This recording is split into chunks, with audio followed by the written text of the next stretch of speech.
প্রকার মানুষকে কুরবানির গোশত দিলে সওয়াবের পরিবর্তে আরো গুনাহ হবে।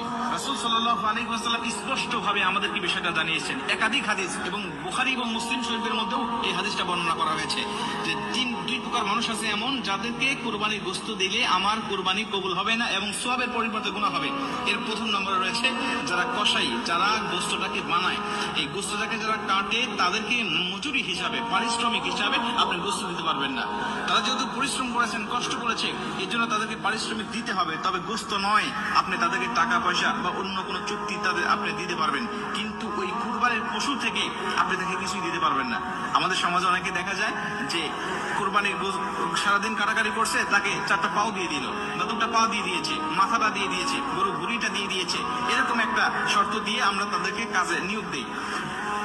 আল্লাহ রাসূল সাল্লাল্লাহু আলাইহি ওয়াসাল্লাম বলেন, লা ইউতা ওয়া লা ইউতা ইল্লা লিজাযারাতিহা শাইআ।